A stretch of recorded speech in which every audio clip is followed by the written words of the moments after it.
directly related to the Civil War today. John, I'm going to let you take it away almost immediately because I'm really excited to have you present this today. And, coming from someone who virtually knows nothing about the Sand Creek Massacre other than the paragraph I have in front of me, I will field questions as they go if it's okay with you, because I'd like to learn a little bit as you're going, obviously. But I really want you to kind of take the role on this one and give us a good talk. Yeah, absolutely. So the Sand Creek Massacre, a real uplifting title, if I've ever heard one. So what is the Sand Creek Massacre, and why the hell are we talking about it on a channel, on a podcast that generally is Civil War focused? The Sand Creek Massacre is an incident that takes place in the Colorado Territory in 1864. Of course, again, why are we talking about something that happened in Colorado on a Civil War channel? Because everyone knows all the important things in the Civil War happened in Virginia. This is, of course, not true. And the far west, the true Western theater, as you might call it, is an important element of the Civil War. One could argue that the destiny of what the West would be was an important element in helping to start the war in the first place, with this effort to prevent the extension of slavery into the new Western territories, something which obviously was unacceptable to the slave-owning states of the country, which only exaggerated arguments over slavery, thus, of course, leading to the Civil War, in a way, at least. So, what is the role of Colorado here? So, Colorado has two very important, really three very important things going for it that make it important to the nation at large during the Civil War. One is gold. In 1859, there is a gold rush to Colorado just before the war begins. Everyone talks about the 49ers in California. Well, there's the 59ers for Colorado, just not as famous. So obviously gold is helping to fund the war effort. That's pretty important. Also, there are two really important transcontinental trails that go through Colorado. One is the Santa Fe Trail, which of course helps connect New Mexico to the rest of the country. The other is the Overland Trail, which only partially dips into Colorado, but does do so.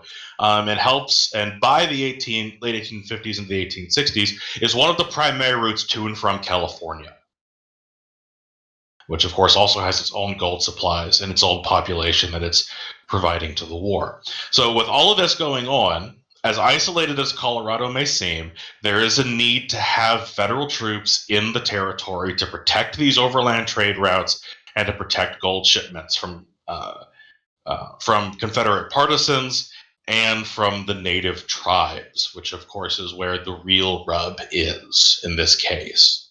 Can I ask a quick question about these trails here? Because that actually was an intriguing thing.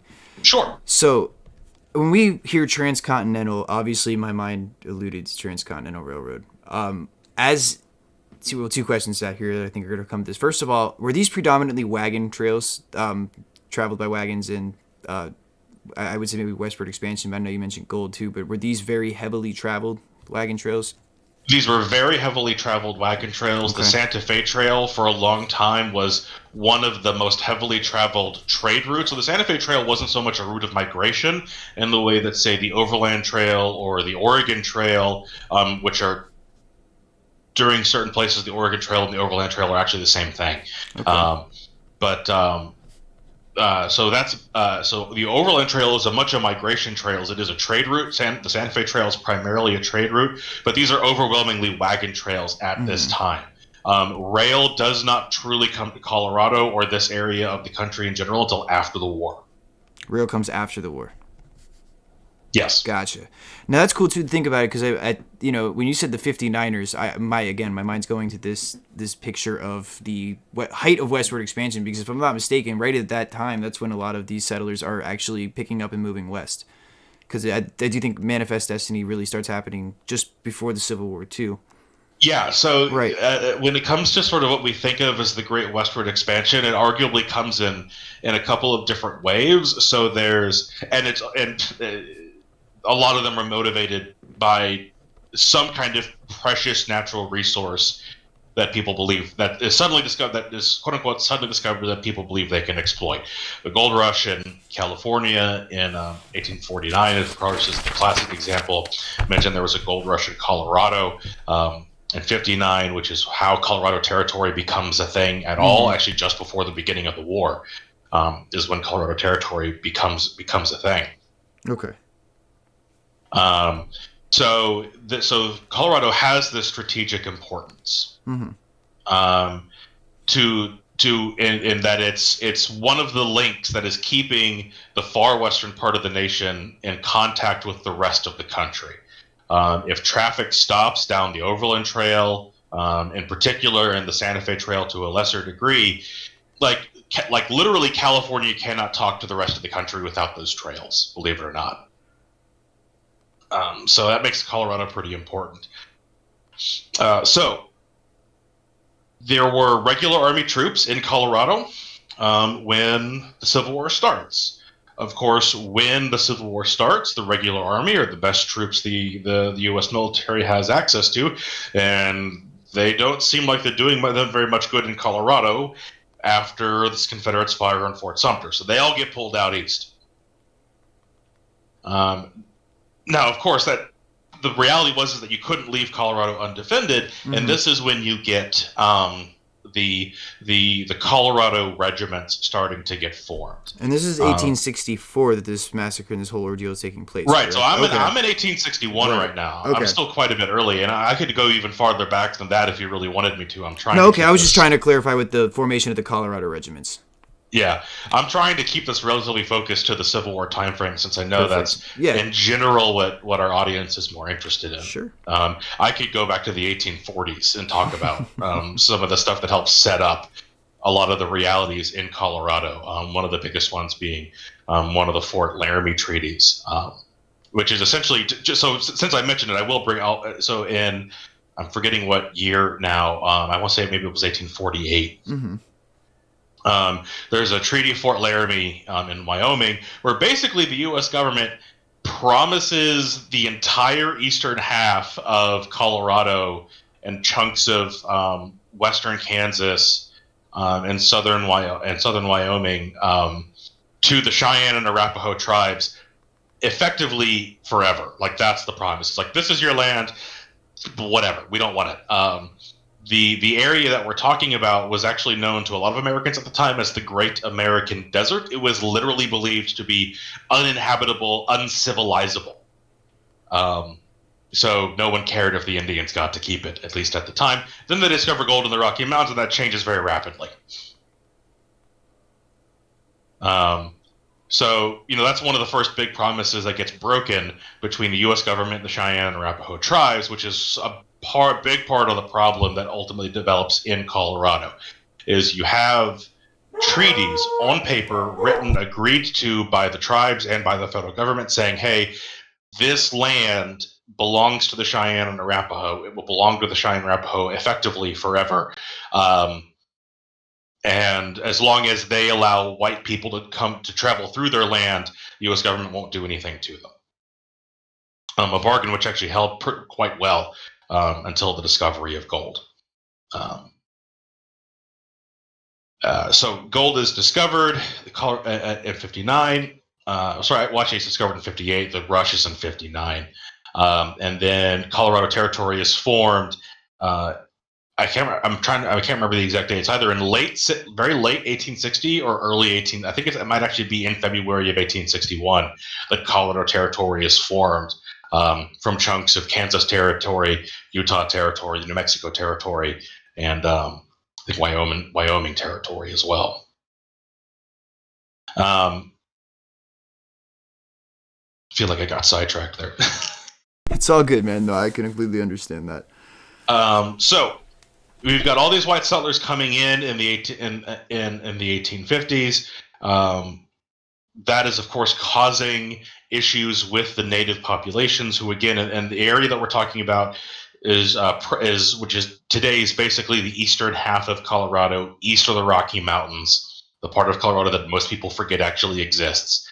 We're talking to Cheyenne and Arapaho. Traditional Cheyenne Arapaho territory by that time was basically everything between the North Platte River and the Arkansas, which runs through Colorado on the southern end of the state.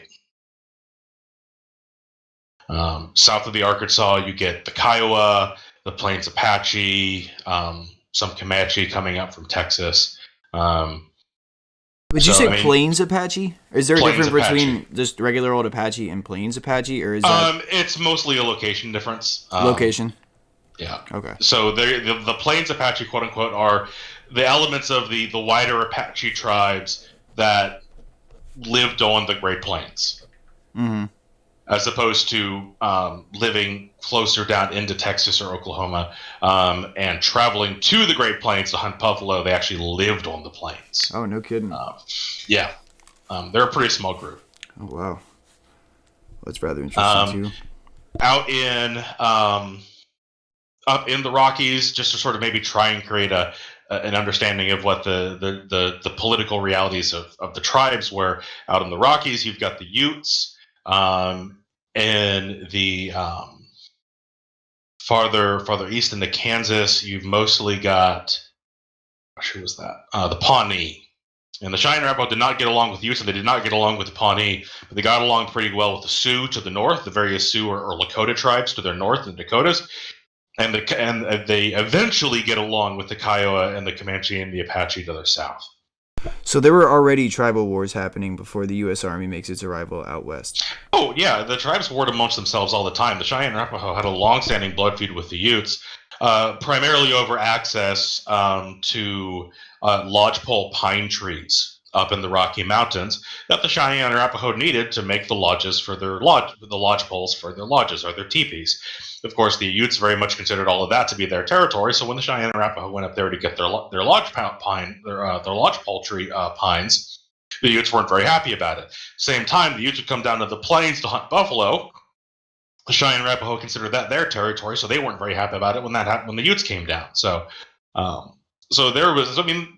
there's constant conflict between all of the tribes, right? Every tribe has its own priorities, its own economic and political realities, and they do not always get along well with their neighbors. Fair. Now, another really quick, I hope it's not off, I think it's on topic. When we say Cheyenne Arapaho, are we theoretically hyphenating that? Is that something that... No, so the Cheyenne and the Arapaho are two politically distinct tribes. Okay, separate things, separate entities there, all right. So I say Cheyenne and Arapaho because during this time, the Cheyenne tribe, or the Cheyenne Nation, and the Arapaho tribe effectively shared territory, but they are two separate political entities. Okay. And when I say political, I do mean political. The Cheyenne, in particular, had a very well-developed political system. Second, maybe only to the Iroquois Confederacy, in complexity and maturity. But yeah, so there were always conflicts going out between the various tribes at various points in time. The Cheyenne Arapaho had warred pretty regularly with the Kiowa to their south until 1841, when they effectively signed a peace treaty with the Kiowa that lasts through most of the white settlement period. Essentially, that lasts basically throughout the entire white settlement period. So in general, the Cheyenne Arapaho are friends with the guys to the north and the south, and they are not super great fans of the guys to their east and their west. And a lot of that oftentimes has to do with access to resources. Cheyenne Arapaho were not necessarily competing very much for resources with the Lakota to their north or the Kiowa to their south, but they were competing for resources with the Utes to their west and the Pawnee to their east, or they were more likely to be doing so anyway. So you've got all these white settlers coming in. The Cheyenne Arapaho are pretty upset about this because they say, hey, you said that this land that you promised us in 1848, 1849. No, sorry, it was 1858. Well, it was 1851 Treaty of Fort Laramie. That's it. It's 1851 Treaty of Fort Laramie. That they say, hey, y'all said as long as we let the white people travel through our land so they could get out to the west coast, and we didn't bother them, that y'all wouldn't settle on our land. Well, all of a sudden, y'all are settling on our land. What's the deal? For some elements of the tribe, they will react violently. Um, in theory, this situation is dealt with by the 1861 Treaty of Fort Wise, Okay. which was a new military fort built on the Arkansas River, specifically kind of to help deal with this situation.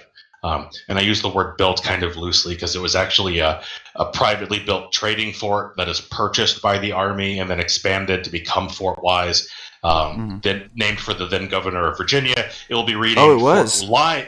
It'll be renamed Fort Lyon later in 61 after General Nathaniel Lyon when he is killed at Wilson's Creek. Haha. So you answered a question for me. Yeah, it was a bit awkward having a fort named for the governor of Virginia. Yeah, after the governor of Virginia decided Virginia didn't want to be a part of the country anymore. You took the words out of my mouth, man. I'm gonna say, all right. First of all, if that is named after Wise, it was. Yeah. Yeah. Why was that a thing? But I think about it now. Fort A.P. Hill. Yeah. Fort Lee. Yeah, I understand. I got it. So, the Fort Wise Treaty, in theory, the Fort Wise Treaty really is a mess, right? So the Fort Wise Treaty is an attempt to solve this dispute between the incoming white settlers, who at this point very much believe that this land is theirs to take, right, rightfully or wrongfully, and the Cheyenne and Arapaho tribes in the area, who are, as far as they're concerned, this land had been the United States had guaranteed by treaty that they would not meddle, that they would not settle inside tribal lands. Problem with the 1861 treaty is only a minority of the Cheyenne chiefs actually sign it. So the Cheyenne had 44 chiefs. Oh. I think less than 10. I think like 6 Cheyenne chiefs actually signed the treaty. And by Cheyenne polity, unless all 44 chiefs agreed to something, like decisions for the entire tribe had to be made unanimously. So unless all 44 chiefs agreed to the treaty did not, as far as the Cheyenne and Arapaho were concerned, apply to, or at least as far as the Cheyenne were concerned, did not apply to the entire tribe. It only applied to the chiefs who actually physically signed the treaty at that point. Part of the problem, of course, is that the U.S. government has a strong incentive to push Western settlement. And the Secretary of the Interior, at this time, sends a letter to the Indian agent who has been sent out to do this job, basically telling him, get this treaty signed even if you have to lie to the tribes about it. Oh yeah, that's a great diplomacy. I forget the exact quote, but that is it. He essentially says, whatever chiefs you can get to sign it, get them to sign it, lie to them if you have to, and we'll just say it applies to everyone.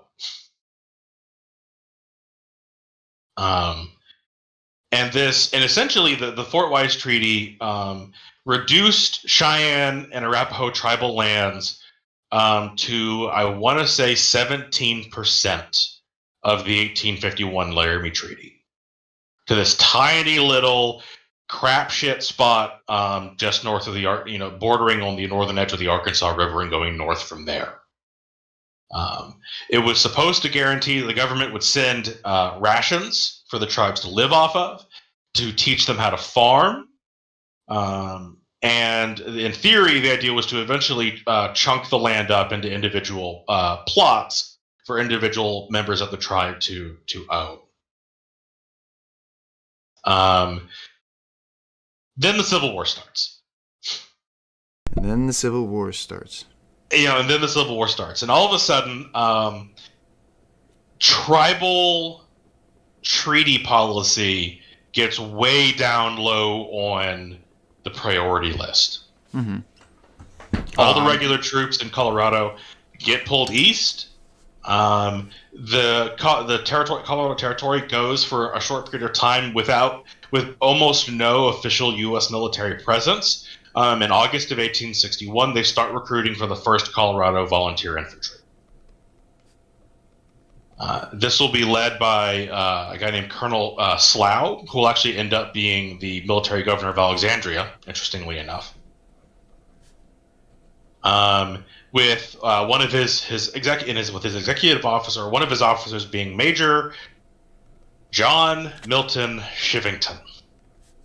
John what? Milton Shivington, Milton Shivington. who is an interesting character in his own right. He's a Methodist minister, Mm-hmm. a high degree Freemason, a Republican, a booster of the Lincoln administration, an ardent abolitionist, and a teetotaler. Wow, what a combo! Um, What a combo! And I once heard someone describe him, an author who wrote a book about Shivington. I think it was R.E. Kellman, described Shivington as pathologically ambitious. This is a man who believes he is destined for big things. He is offered at one point a chaplain's commission in the Colorado Volunteers, which he refuses. He demands a fighting commission, which is why he's given a majorship in the 1st Colorado Infantry. Now, for all intents and purposes, the 1st Colorado Infantry and the 2nd Colorado Infantry that are recruited early in 1862, all their job really is to sit out in Colorado and make sure the mail keeps moving. Sounds pretty uninteresting, but as I mentioned, you've got these two trails. They are the vital artery between the, most of the nation and the far west. So keeping the mail moving is pretty important, because if the mail is moving, everything else is moving. That's right. Here's the problem, though. These guys are volunteers. They are completely untrained, and they are locals. Up to this point, the regular army, in general, had done a pretty okay job dealing with tribal nations in their areas of responsibility. And part of that is because they didn't, the individual troopers on the ground did not have money in the game. Did not matter to them what happened to the land they were patrolling, because they didn't live there. These guys, these new guys, these Colorado Volunteers, they're from Denver, or Pueblo, Black Hawk, or all these various other settlements. They came out here to mine gold, or to build towns. They want Colorado to be their home. So they have a vested interest in making sure that Colorado will end up in white hands. And now it's their job to work with the tribal nations in the area. You see how that's a problem? Very much so. So, as time goes on, the situation in Colorado deteriorates. There are various incidences between Colorado troops and the tribes, but generally speaking, 62 and 63 are actually relatively quiet. The biggest thing that happens is Sterling Pierce makes a thrust for Colorado up through New Mexico. Trying to take the he's trying to get up to the Overland Trail and get out to California. He's trying to open up, trying to get access to the Colorado goldfields, and he's trying to open up western ports for the Confederacy to import stuff through. So that's why. So that's the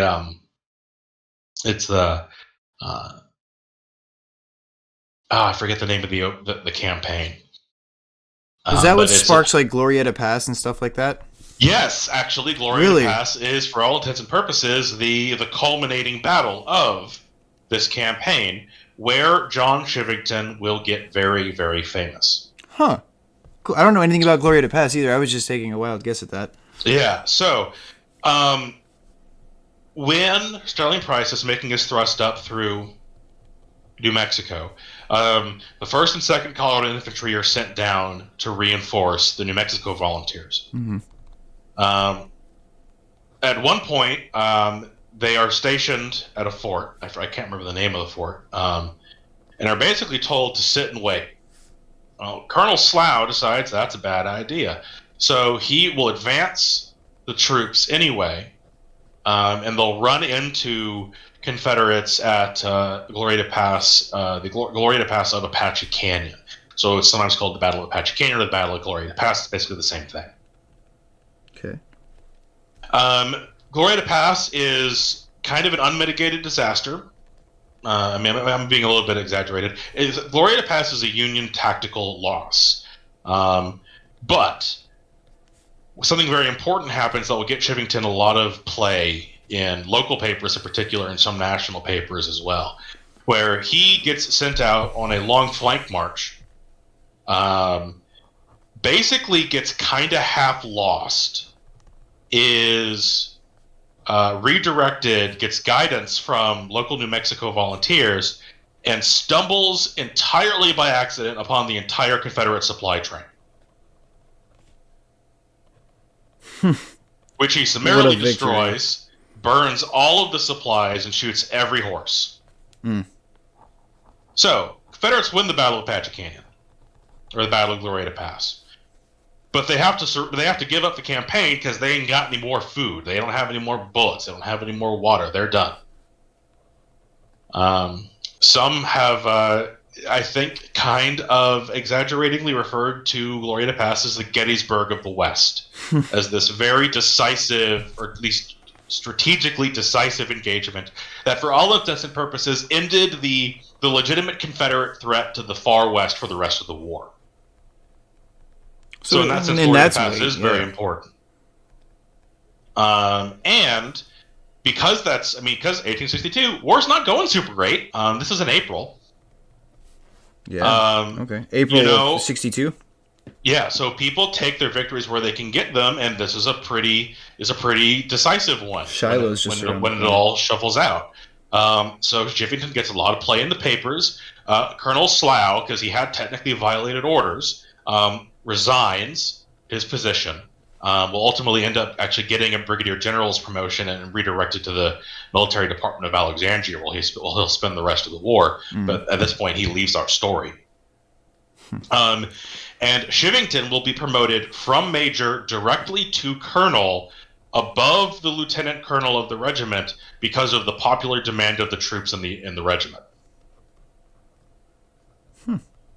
Lucky for him. So he gets put in charge of the 1st Colorado Infantry, who are shortly afterwards converted to the 1st Colorado Cavalry. So all the Colorado Infantry regiments, there were only 2, they end up getting consolidated and sort of expanded into the 1st and 2nd Colorado Cavalry. Shortly after that, Chivington gets put in charge of the entire military district of Colorado. What a promotion on that is! Good lord, this guy's just getting promotion after promotion. And he gets put up for a brigadier general's star, which just makes sense. That's kind of the normal rank for a department commander. He doesn't get that star. He never makes brigadier general. He might feel a bit slighted by that. He was military governor, right? No, he was commander of the Department of Colorado. Colorado still had a civilian governor, John Evans. Gotcha. And it's Evans who puts him in, if I remember correctly. It's Evans who puts him in, recommends that he be promoted to brigadier general, but Congress chooses not to or fails to pass that promotion, so he never gets it. Could we equate this to the Colorado National Guard today? That's my question. When we say Department of Colorado, is that what we would look at? Yeah, I mean, that's pretty much how we would think of it. I mean, in a lot of ways, the volunteers of the Civil War have a very are kind of the closest. The modern National Guard is the closest modern equivalent. Okay, I was just wondering, because I know there are some that, there are complete different stories upon raising a regiment and why that may have happened and why some certain men served. I mean, so you couldn't say this for everything, but I just thought a lot of the Western ones seem to have a common trend with that theme. Yeah. Okay. I mean, the 69th New York still exists. They're a National Guard regiment. So in general, the volunteers of the Civil War, from a military heraldry standpoint, are the National Guard of today. Okay. Not always directly, but at least in spirit. So Chivington will sit out in Colorado without his brigadier general star, doing a whole heck of a lot of nothing, basically, for the next 2 years. Things in Colorado are relatively quiet. With the war going on, the massive influx of settlers into the area has not only stalled, it's in some ways reversed, You've got people leaving the territory to join the war effort in one way or the other. So the situation in Colorado remains pretty stable until you start getting into 1864. Now, it's been long enough that I'm not sure I remember all of the chronology immediately off the top of my head. But there will be a series of incidents in Colorado in 1864 that either happen because of are involve the Cheyenne and Arapaho, or get blamed on the Cheyenne and Arapaho, which obviously is not quite the same thing. One of the biggest ones, one of the most important, is the Hungate murders. The Hungate murders? Hungate murders. So the Hungates were a family of ranchers outside Denver. They were you can kind of think of them like contract workers. Essentially, they worked the land. They worked land, but they did not own it. Contract ranchers, if you will. Yeah, or something like that. Yeah, right. Yeah, let me pull this up right quick. See if I can get the exact date. Yeah, so it's June. So it's June of 1864. Mm-hmm. On Box Elder Creek, which today is pretty close to Elizabeth, Colorado, but it was it's functionally outside Denver.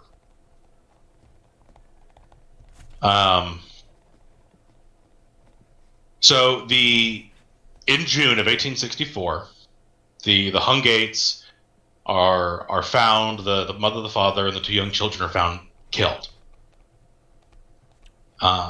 There is debate over who exactly is responsible for their deaths. It is blamed at the time on the Arapaho, and on the Arapaho specifically. It is certainly possible that the Arapaho killed them. You have a lot of instances during this time of the Cheyenne and Arapaho stealing cattle. As much as anything else, a lot of times out of desperation. The buffalo herds have been severely depleted in Colorado by this time. We haven't quite seen the extinction level hunting that will take place after the Civil War. But the buffalo herds were doing pretty bad. Right. There had been, if I remember correctly, there had been a drought in 63. And there had been a series of droughts in the late 1850s and 1860s that were driving the buffalo out of traditional Cheyenne and Arapaho territory. The conditions on the reservation created by Fort Wise had been absolutely horrific. No assistance in teaching the tribes how to farm had ever arrived. The rations that had been promised were late whenever they did arrive, and were usually very poor quality in insufficient numbers. There's reason to believe that the Indian agent responsible for procuring and distributing these rations was skimming them and selling them for profit. So by 1864, most of the Cheyenne and Arapaho who had the bands who had agreed to the treaty in one way or the other had abandoned the reservation because they're literally starving to death on it. It was very poor land as far as farming was concerned.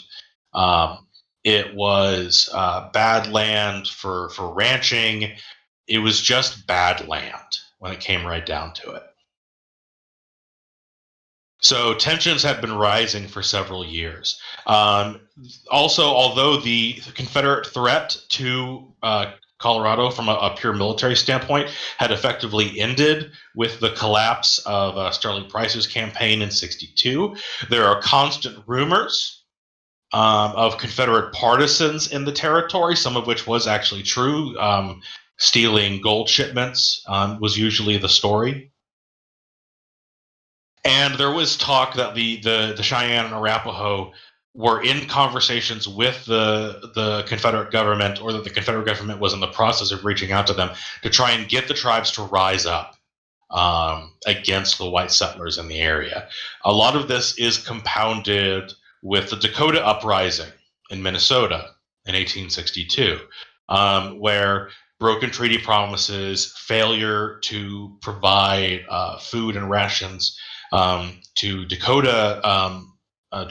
Dakota Indians in Minnesota had resulted in a massive uprising, and hundreds of white residents, settlers, whatever you want to call them, were killed.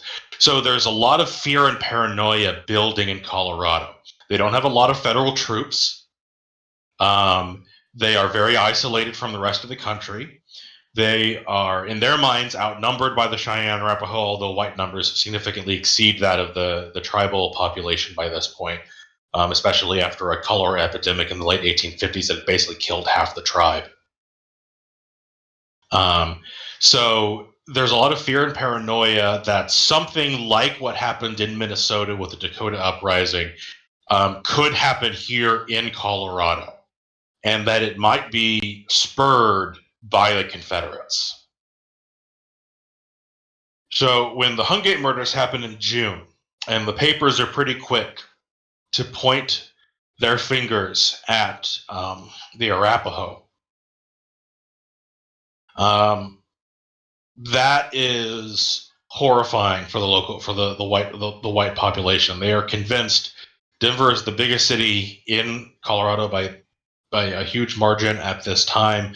The Hungate murders are really not that far away. Certainly within a day or two ride on horseback. The local population becomes absolutely convinced, in no small part thanks to newspaper reports, to rumor, that the Cheyenne and Arapaho have signed an alliance with the Confederacy and that a massive Indian war is right around the horizon. All of this was bullshit. That's not good at all. It is true the Confederates had reached out to the Cheyenne and Arapaho. They did want the Cheyenne and Arapaho to rise up and create it. They wanted all the Indian tribes to rise up in the far west and create a whole bunch of trouble that the U.S. government would then have to send troops to deal with. That was true. What was not true was that the Cheyenne and Arapaho had agreed to anything. As a matter of fact, they had rejected all overtures from the Confederate government. There was a prominent member of the tribe, George Bent, who actually served in the Confederate Army for 2 years with the Missouri State Guard, is captured after the Battle of Corinth in Mississippi, ends up getting sent back to Colorado on bond. Basically, he's remanded to his brother's custody. It's sort of interesting. The Bent family was, if I remember correctly, it was an old Virginia family. The Bents that end up in Colorado come from St. Louis. They were a slave-owning family, but by 1860, by the beginning of the Civil War, the senior Bent is selling beef to the U.S. Army, and George Bent, one of his sons, is serving in the Confederate Army. So some weirdness there. So George Bent gets sent back to Colorado. He will spend several years living back amongst the tribe. He was effectively raised in both worlds at the same time in his childhood. So he spoke Cheyenne. He was familiar with many Cheyenne. He knew and understood many Cheyenne customs. He had a Cheyenne name, which I'm not even going to attempt to pronounce because I'm too white for that. For the record, just speaking of Cheyenne names, the Cheyenne did not call themselves Cheyenne. That was what the white man called them. The Cheyenne called themselves the Sististas. Try saying that 5 times fast. It basically means the called out people, or the chosen people, essentially. The Arapaho did not call themselves the Arapaho. They called themselves the Henane, which means, I believe, the sky people. So if you actually look through tribal Native American Indian history, generally speaking, the names that we associate with various tribal groups are names that other tribes gave them. So as we moved into an area, the white people asked the tribe they already knew how to communicate to who those people were, and there was about a 75% chance that who those people were people that the tribe they were talking to didn't like, and so they said something nasty about them, and that's the name that sticks. Um, the one idea I've said that for where the word Cheyenne came from was that it was a Lakota word for basically for someone who didn't speak the Lakota language.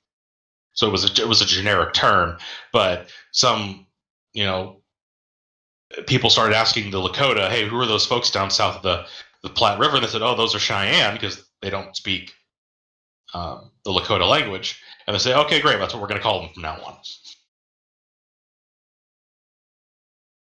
Um, so that's where the word Sioux comes from. If I remember right, the word Sioux for the Lakota people actually means snake. It's an insult. Um, Is it really? yeah, Did not know that. yeah. So tribal names are a fascinating story, and again, I'm getting sidetracked. Um,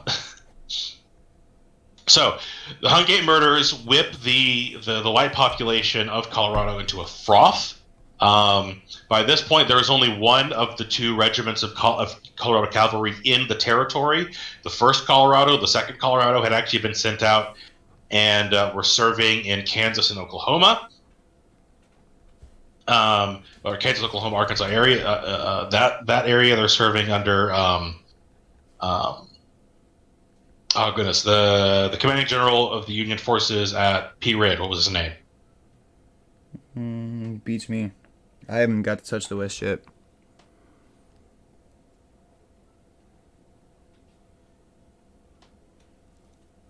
Curtis, Samuel Curtis. There it is. So Sam Curtis is in charge of the Department of Kansas. He's fighting Confederate partisans in that area of the country. In the second Colorado, they're off doing that stuff, which probably charged in Chivington because he's sitting out in Colorado doing a whole lot of nothing while the second Colorado is out getting their name in the papers. Where other people are out east fighting the war and they're getting their names in the papers. Um,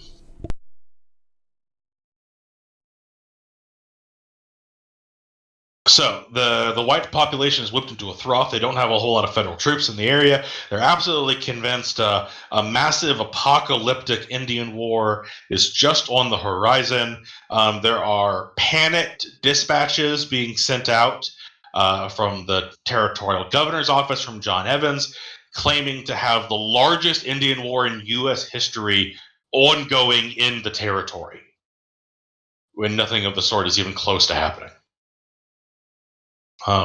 There's a few minor skirmishes between Cheyenne and Arapaho and U.S. forces. Most of them the result of misunderstandings, as much as anything else. Like there's a situation where Colorado cavalry track what they believe are a hostile band of Indians into Kansas. Who a rancher had claimed had stolen their cattle, which is always a very suspect claim in Colorado, because if a rancher had a bad year and a bunch of his cattle died, if he went to the government and said they were stolen by Indians, the government would pay him for the cattle that was lost.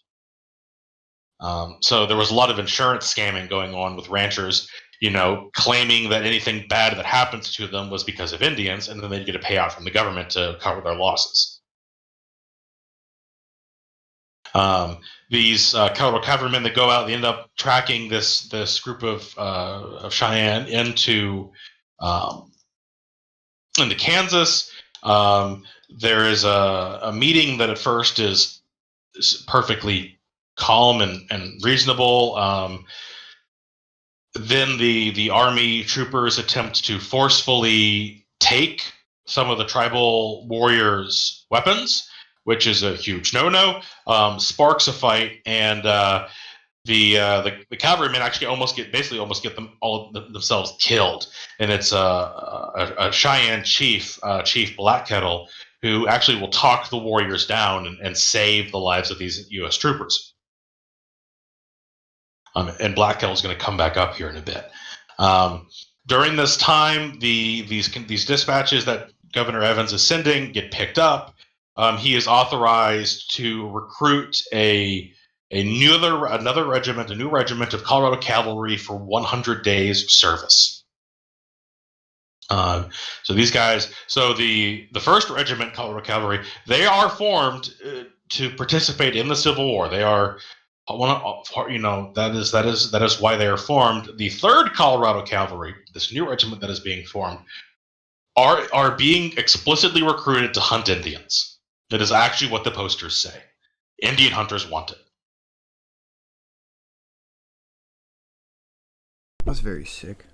Yeah, so I mean, during this time period, like the escalating tensions are not these series of escalating tensions are not lost on tribal leaders as well, and many leaders within the tribe, explicitly understand. Like these are not stupid people. Like some of them have figured out years ago that they were not going to stop white settlement, that they were going to have to do something dramatic to adapt. And they did not want conflict with the white settlers because they understood that in the long term, that was not a fight they were going to win.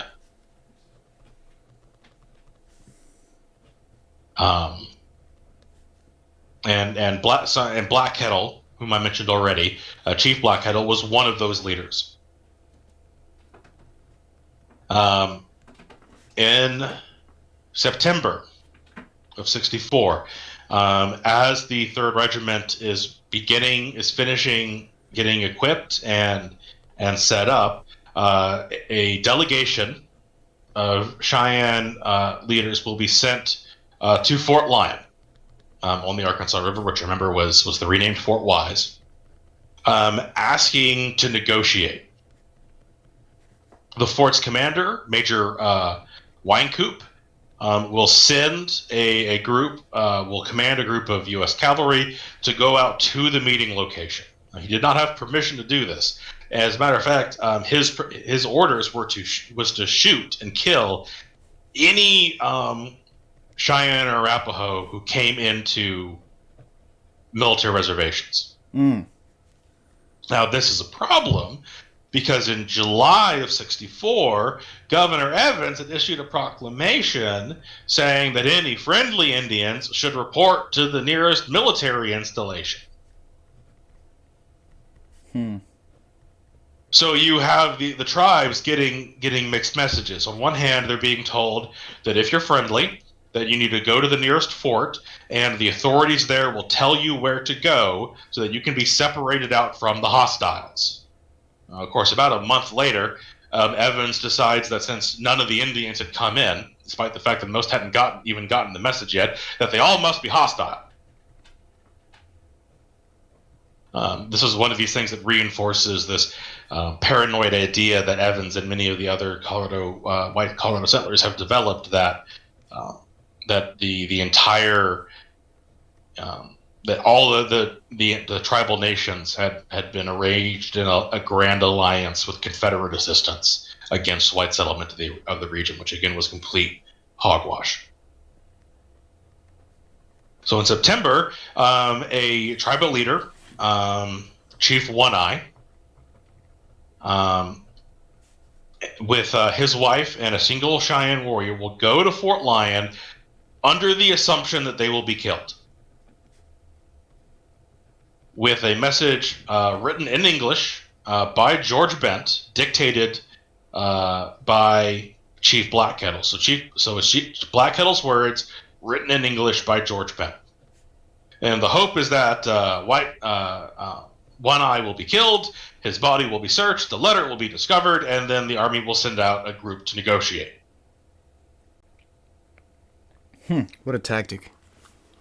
Fortunately for One Eye, a patrol finds him before he actually gets to the military reservation. When it becomes obvious what he is trying to do, they escort him back to Fort Lyon very much alive.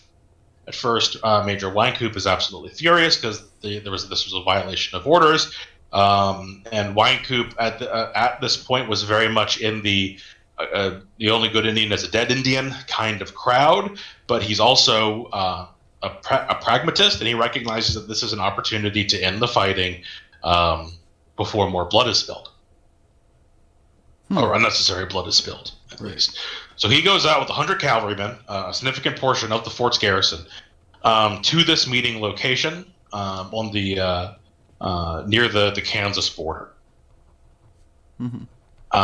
There is a rather tense standoff when he first arrives. There are a number of Cheyenne warriors who are very upset that Wynkoop had brought soldiers with him. A shootout almost happens. Wynkoop, however, is able to Wynkoop and Black Kettle are able to talk their various sides down, basically explaining that hey, like the letter that Black Kettle had sent had actually said that there were still tribal war parties out.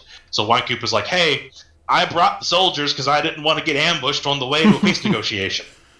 And Black Kettle is like, yep, that seems fair, and is able to talk the warriors down. During this meeting, Wynkoop essentially tells the tribal leadership that, hey, I can't promise you anything. I don't have that authority. But if you will trust me, I will take you to the people who can. At first, so a lot of the some of the tribal leaders are upset by this. They think Wynkoop is trying to get one over on them. But Chief Black Kettle, Chief White Antelope, Chief One Eye, and an Arapaho chief whose name I am blanking out on. Was it Little Raven? Gosh darn it.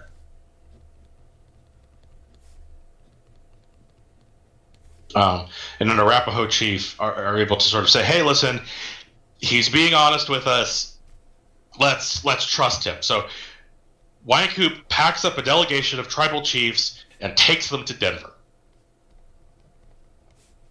which is very embarrassing for this territorial leadership, because they've spent all summer convincing the War Department and that there's this massive war going on in Colorado, that they are just about to get this 3rd Regiment, which had been raised and paid for the express purpose of stopping this war, of hunting these hostile Indians down, and here comes a big delegation of Indian leadership looking to sue for peace. It's a big old egg on Evans's face. Evans, initially refuses to meet the delegation. When he does agree, he will basically attempt to interrogate the tribal leadership, and then pass the buck, saying that this is a military matter now. I have no say in how this happens. You've got to talk to Colonel Shivington. Colonel Shivington, I forget the exact quote, but essentially what he will say is, if you will go to Fort Lyon and do what you are told by the Army officials there, you will be considered friendly. Something to that effect. The chiefs see that as a promise of peace, at least for those of their tribe who will go to Fort Lyon. They're pretty happy with that. So they go back and begin the process of moving as many of their people as they possibly can to Fort Lyon. This meeting is in late September in Denver. The first members of the tribe start showing up around mid-October. Wynkoop will do the best he can to care for these people. He'll issue them rations.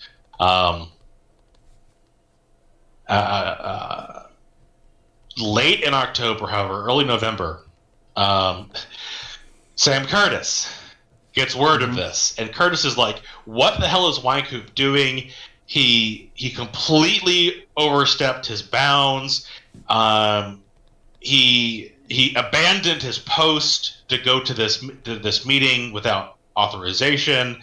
I'm hearing reports that Wynkoop has lost control of the fort to these Indians. I don't know what's going on. So he sends, so he orders Wynkoop replaced, ostensibly so Wynkoop can go to Curtis and explain himself. Wynkoop gets replaced by Colonel Anthony, is his last name.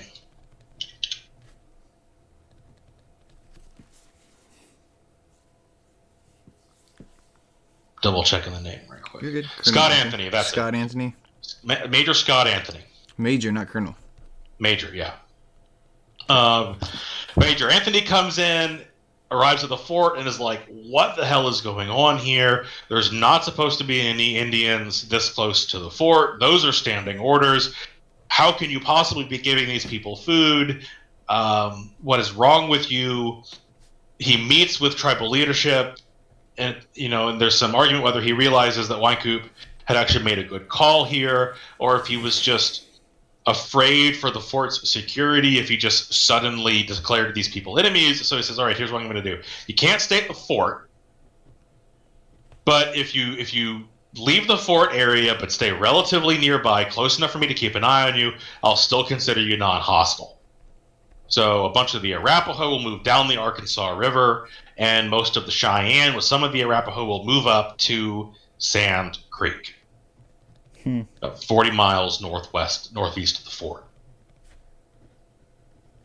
And so far, all of this has gone swimmingly, actually. The fighting effectively ends. The tribal leaders in the area around the fort are able to keep their promises. The army officers at the fort generally keep their promises, and it looks actually like, although Wynkoop might be in some trouble, everything is going to be fine. Like, there is an opportunity here for level heads to prevail, and for this to get figured out without further violence. Obviously, if that was how this played out, I wouldn't be here right now. So, in late November, Chivington will round up all the spread out companies of the 1st Colorado along the Rocky Mountains, as many of the men of the 3rd Regiment as he can get together. He will gather them outside modern-day Pueblo on the Arkansas River and make for Fort Lyon. Exactly what his intentions are unknown. We do know is that along the way, a traveling merchant coming down the Santa Fe Trail, which is what Chivington was following at this point, runs into this this force, this group of cavalrymen. He's got 500 with him, give or take, by this point. And we'll have dinner with Chivington that evening in camp and talk to Chivington about what's going on. And Chivington will tell him that he longs to be wading in gore. So, not a great sign. Now, the last information that Chivington had at this point was that the tribes were still camped basically next door to the fort, which is probably why he's heading for Fort Lyon. He's probably expecting to find a big encampment of Cheyenne and Arapaho there. So he gets to Fort on the 28th. There ain't no Cheyenne and Arapaho there. He is told the nearest camp, the only one they know for sure it's located, is the one, 40 miles to their northeast on Sand Creek. Chivington proposes to go to Sand Creek. Many of the officers at the fort, not including Scott Anthony, will object to this, saying, why are we going to Sand Creek? There are no hostile Indians there. Reportedly, according to some stories, Chivington smashes his hand on the table and will yell, "Damn any man in sympathy with the Indians." The next morning, or before sunlight, on the 29th, Chivington will leave Fort Lyon with 675 cavalrymen of the 1st and 3rd Colorado U.S. Volunteer Cavalries. Alongside are 4 12-pounder mountain howitzers. Jesus God. They will ride the 40 miles overnight. They leave the evening of the 28th, and they will ride the 40 miles overnight, arriving a few miles south of the encampment on Sand Creek before sunlight on the 29th. As the sun rises, they advance on the encampment. Cheyenne and Arapaho had apparently not posted any sentries or guards, obviously not expecting there to be any problems. Some of the 1st members of the tribe who realize anything is going on at all are some young boys who had gone up top. So Sand Creek, the village was in a 90-degree curve in the river, in the creek. The creek was dry, by the way. Creek was a seasonal creek only, and at this time of year was usually dry. It was a routine camping area for the tribes, not because there was water in the creek, but because there was water under the creek. And the sandy creek bottom was relatively easy to dig through to make temporary wells.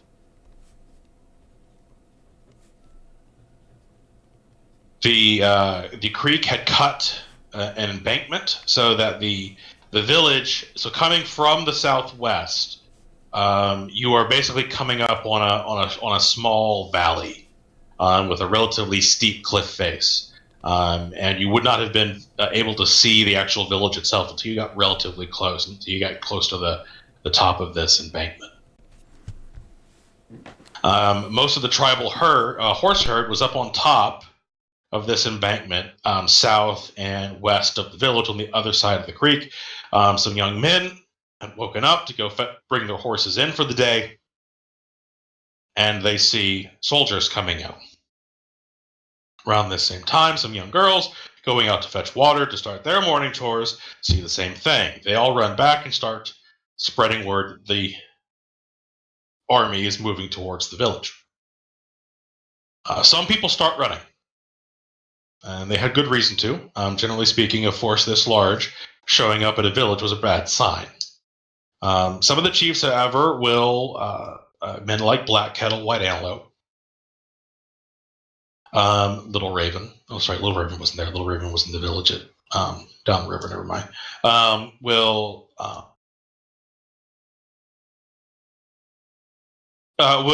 caution. We'll say, hey, listen, we ain't got nothing to worry about. There's no need to run. We have an agreement with these soldiers. One of these chiefs, Chief White Antelope, will actually run out of the village, attempt to greet the soldiers, according to some stories, yelling that they were his friends. They will begin to fire on the village and on him. It was Wilson's company, or Wilson's battalion, one of the battalions of the 1st Regiment, that opens fire first. When it becomes obvious that this was not a mistake, White Antelope will cross his arms, sing his death song, and will simply stand there until he's shot in the head. Over the course of the next 8 or 9 hours, the U.S. cavalry are going to chase these people up the river. Cheyenne and Arapaho, one of the first things that Chivington does when he arrives is he cuts the village off from their horse herd. So the cavalry are on horseback, the Cheyenne and Arapaho are mostly on foot. Now, there were maybe as many as 200 tribal warriors in the village, and they do try to put up the best defense of it that they can, but they're grossly outnumbered, they're outgunned, and they're caught flat-footed, so there's not necessarily a whole lot they can do.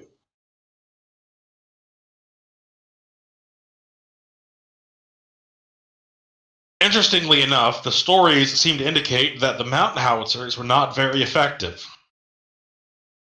Despite their casualty-producing potential, diary afterwards, written by one of the men crewing one of the guns, will say in his memoirs, in his diary, a diary in which, interestingly enough, he actually will beg his descendants that if they read it, to tell no one he was at Sand Creek.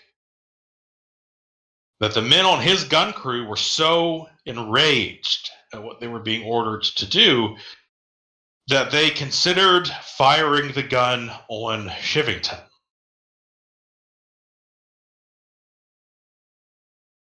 They did not fire the gun on Chivington, but that has led to a lot of speculation that the guys manning the guns may have been intentionally mistiming their fuses and throwing their shots. Malicious obedience, if you will. If that is true, though, they're not the only ones. As many as 125 of the men present refused to fire a single shot. most notably companies led by Lieutenant Joseph Kramer and Captain Silas Soule. It's worth noting that basically all the men who refused to participate had come from Fort Lyon, had had relatively close contact with these people for well over a month and a half, and were well familiar with the fact that these were members of the tribe who were not hostile to white settlement, or at least not in this circumstance. The men of the 3rd Colorado, having had no combat experience, and mostly being men who had come out of the settled parts of the territory with their only knowledge of what was going on outside their cities being what the newspaper was telling them. What the newspapers were telling them was that the Cheyenne and Arapaho are murdering and mutilating every single white man, woman, and child they could get their hands on. See fit to return the favor.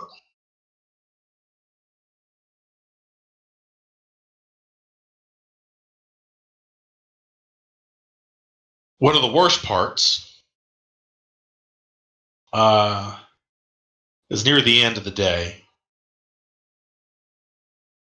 Some of the Cheyenne and Arapaho had taken shelter in sand pits a couple miles northwest of the village in the creek bottom. Sand pits deep enough that they were protected from small arms fire, but not protected from artillery fire. This is the one point where we know for a fact the guns did damage. They're going to pull those guns up and they're going to dump canister directly into those sand pits, maybe killing 40, 50 people at a time.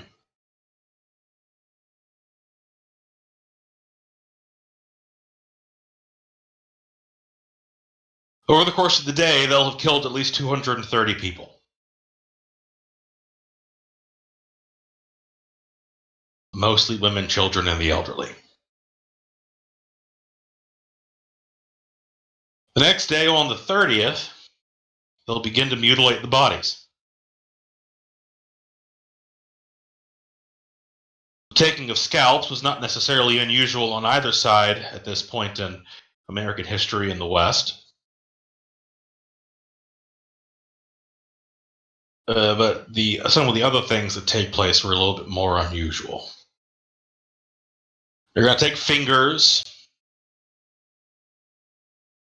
They're going to take scalps. They're going to cut off noses, pry out eyes.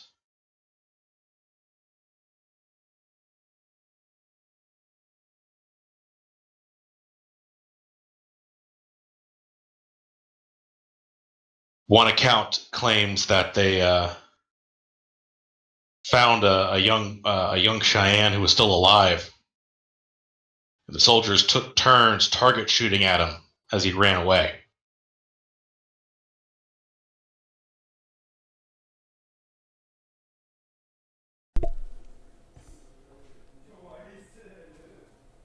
Another account speaks of the soldier cutting open a dead pregnant woman so he could scalp the fetus.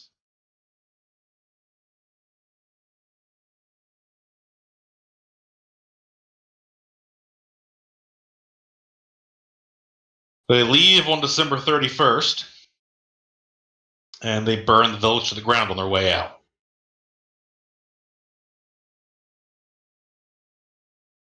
Now, the village itself is about 750 people, so maybe as many as 500 get out alive.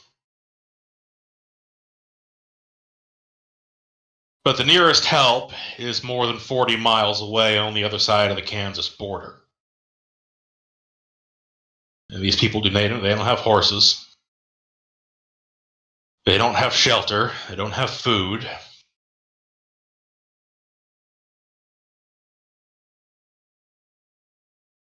Basically, imagine trying to run for your life in your pajamas, and that's about it.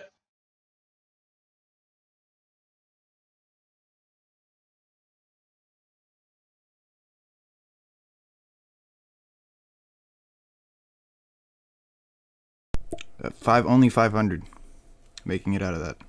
Yeah. And there's reason to believe that a lot of them don't survive the escape. Some estimates say as many as half of that number may have been wounded.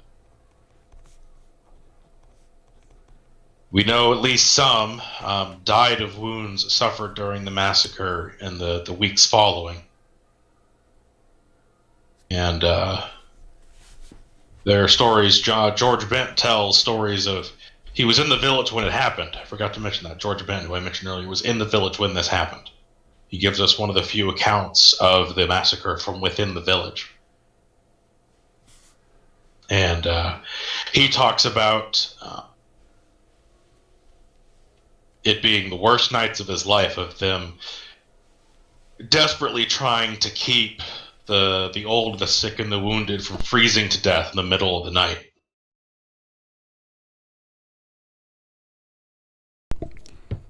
That is something else, man. When they do finally get into Kansas, they start grouping up with Cheyenne and Arapaho villages, some of them that had actually been planning to come to Fort Lyon. Chivington will get back to Denver, and he's going to sell this as a grand preemptive attack on the village of 1,000 Cheyenne dog soldiers, the most militant and most feared group of the tribe. He'll be celebrated as a hero. Newspapers singing his praises. Bully for the Colorado boys, I read in one of them. Soldiers will bring some of the body parts they cut off home with them. At least 100 scalps are put on public display for everyone to see at the Apollo Theater in Denver.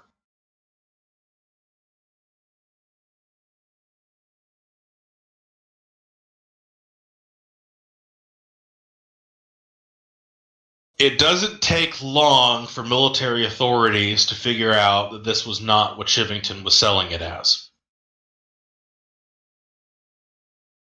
Before the end of the month, Joseph Kramer and Silas Soule have written letters describing and condemning the actions in no uncertain terms. Letters that are delivered to Wynkoop, who hands them to General Curtis. Curtis will immediately send Wynkoop back to the territory to reassume command of Fort Lyon and to start asking questions.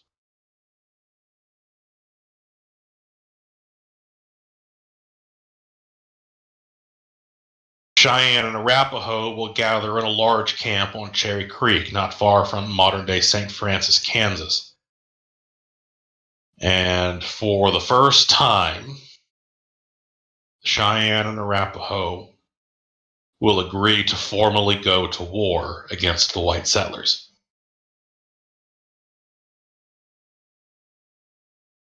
The war that Chivington and Evans claimed had been happening all summer, and that Chivington claims he ended with Sand Creek, will actually be started by it. The tribes will start by sacking Julesburg, a major stop along the Overland Trail, twice, burning it to the ground the second time. They're going to cut off all contact and movement in and out of the territory. Everything stops on the Overland Santa Fe trails. Territory is completely cut off from the rest of the country for weeks. Telegraph lines are destroyed.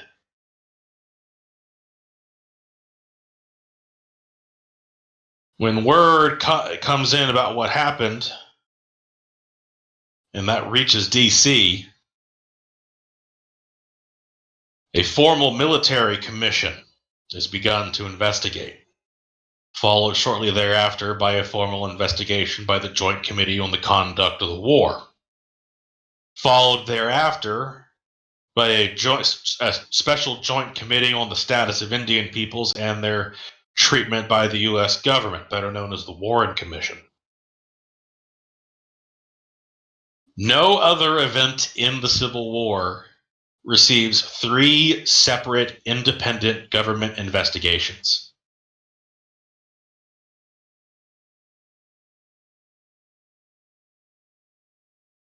separate commissions. Separate independent commissions. Is this between Senate and House, or is this So the joint joint committee. committees? So two joint committees by Congress. One being a committee on the conduct of the war investigation, and the military commission, a formal military investigation. All three of those investigations will formally declare the event a massacre. It's basically the only time the federal government has ever admitted to massacring anyone.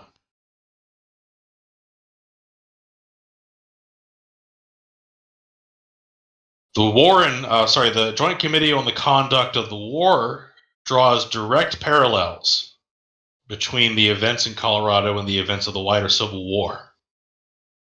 In part because Silas Sowell, one of the early whistleblowers, is killed in Denver in April of 1865. Many believed in retribution for his testimony against Colonel Shivington in the investigations. The Joint Committee on the Conduct of the War investigation finishes by saying that the barbarity of the Civil War was ended with the assassination of Lincoln, and the barbarity of Sand Creek was ended with the assassination of Silas Sowell. Drawing direct parallels between Silas Sowell and the president there.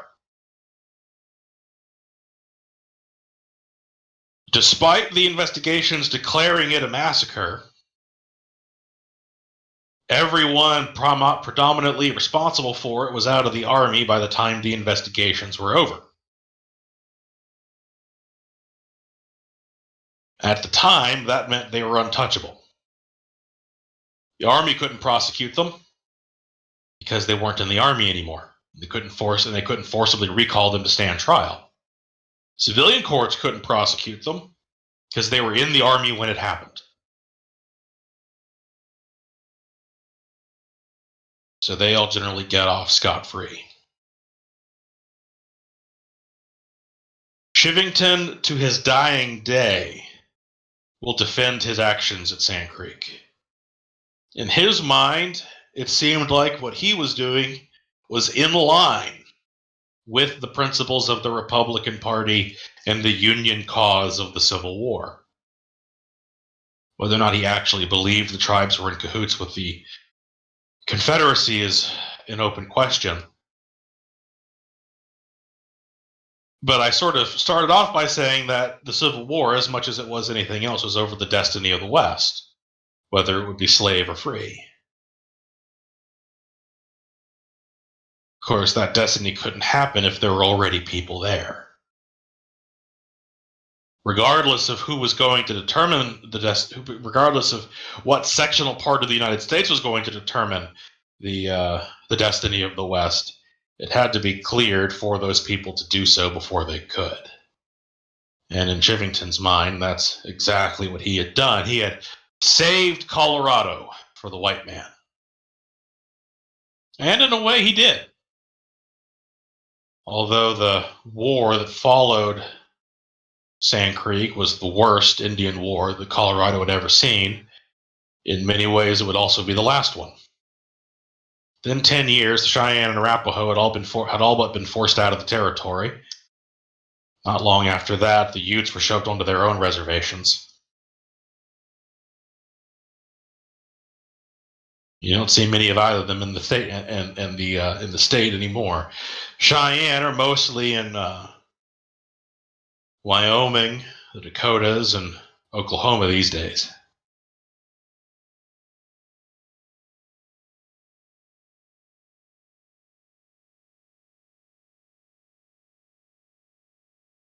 So now that we're all thoroughly depressed.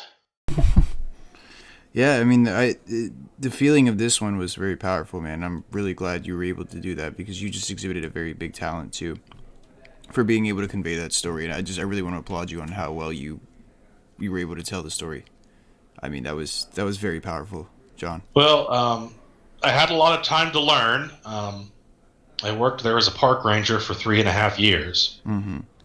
One of my greatest personal achievements was I told the story of the Sand Creek Massacre to a Lakota gentleman who had come to visit the park. And he told me afterwards that he could feel that I told the story with truth in my heart. Which, as far as I'm concerned, is just about one of the best compliments I've ever been given. That is absolutely an incredible compliment to be given. Yeah, I would believe so.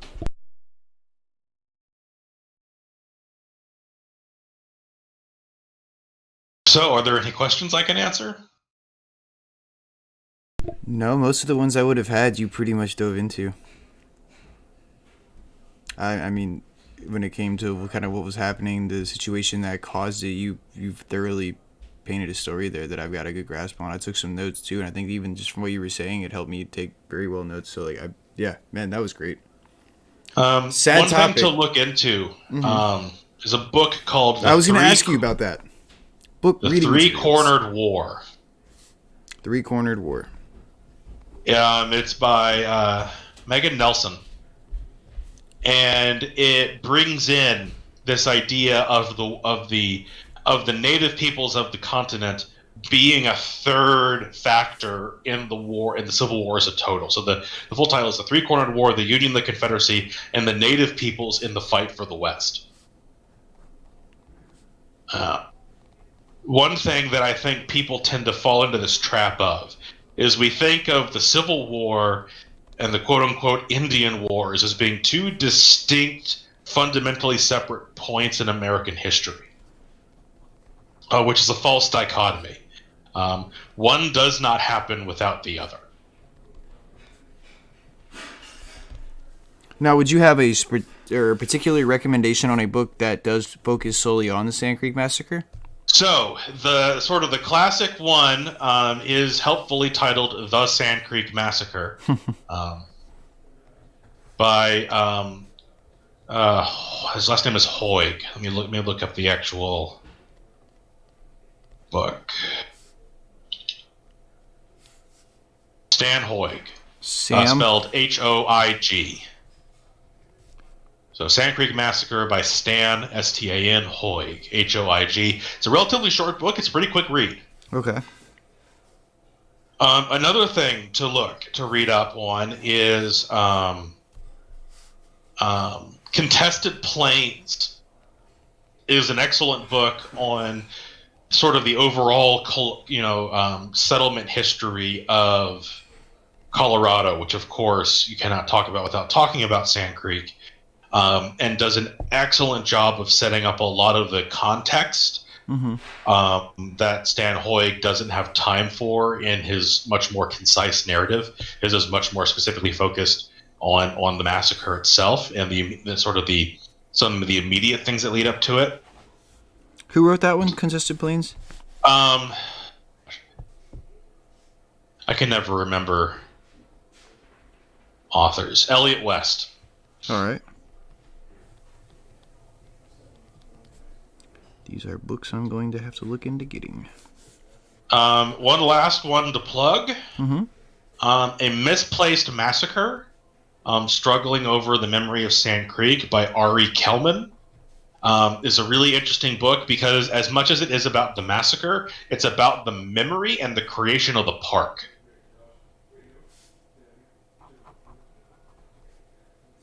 I like those in-memory books, actually. I have one for The Crater and one for Pickett's Charge that are really good.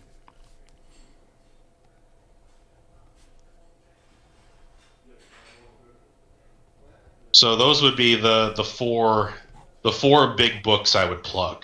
All right, and I will go ahead and put those in our reading list. I'm going to be sending a blog post out weekly now starting this week that has all of our reading lists from each week and what you can go and find. If we can find them on Amazon or wherever we can find them, I'll plug links to go ahead and buy them. Other than that, speaking of buying things, if you want to support the stream, hey, you can go online and buy a Mr. Oculio hoodie. Just saying, if you're on Twitch, go down to that little button that says merch and click it, and there's a bunch of stuff. I'm not even going to read off what's on there. You can look for yourself and choose if you want to buy it or not. I will not cry if you don't buy it. Actually, it's not necessary. I just like to say that I have them. Other than that, John, this was incredible, and I really look forward to putting this out there and letting other people be able to have the chance to listen to this story and hear that on different platforms here. It's good to have that story out. Because, living in Virginia, not all of us have a chance to just go out Colorado. Oh and go yeah, see absolutely. This site. Colorado is a long way from Virginia. Indeed, it is. When I got the job there, I legitimately had never even heard of it. Had no idea what it was. So I went from literally zero to that over the course of the 3 years I was there. And honestly, up until I met you, I had no idea what it was. Yeah, and that's true for most people. Most people in Colorado don't even know what it is. It's kind of like here, man. It's in their backyard, and they would never know. Well, on that note, John, do you have anything else you'd like to add tonight, man?